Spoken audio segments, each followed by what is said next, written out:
ang asawa ng pinsan ko dahil dito ay, Dear Ate Vine, ako si Manny. Ang buhay ko noong mga nakaraang buwan ay tila isang malaking pagkakamali na dahan-dahan kong naramdaman, ngunit mahirap talagang kontrolin. Nakitira ako noon sa bahay ng pinsan kong si Dennis. May asawa na siya si Lina, ngunit noong una ay wala pa silang anak. Ang hindi alam ni Dennis at tanging kaming dalawa lang ang may alam ay si Lina ang naging kasintahan ko noon pa man. Siya ang una kong minahal at ako rin ang nakauna sa kanya. Ang nakaraan namin ay inilibing na namin o akala ko ay inilibing na namin nang magpakasal siya sa aking pinsan. Noong nagsimula akong tumira sa kanilang bahay, sinubukan kong itago ang lahat. Ginawa ko ang lahat ng paraan para maging maayos. Ang pakikitungo ko bilang kamag-anak at bisita.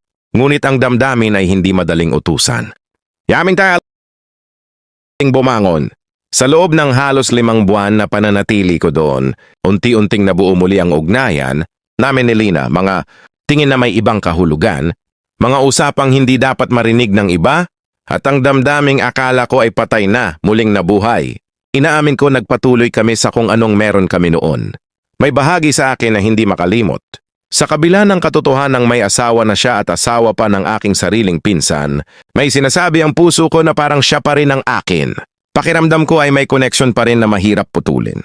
Maraming mga araw na halos kaming dalawa lang ang magkasama sa bahay, lalo na kapag nasa overtime si Dennis, or nasa panggabi ito, sumiklab ang aming damdamin, halos araw-araw or gabi-gabi kaming naglalaro ng apoy. Sa mismong higaan pa nilang mag-asawa, madalas kong sabihin sa sarili ko na mali ito, na nakakasira ito ng tiwala at pamilya, ngunit may mga sandaling nadala ako ng damdamin at pagnanasa. Sa isip ko noon, siya pa rin ang babaeng una kong minahal at sa pakiramdam ko ay espesyal pa rin. Siya, hindi ko maikakailangan sa paningin at pakiramdam ko ay masarap pa rin siyang mahalin at makasama.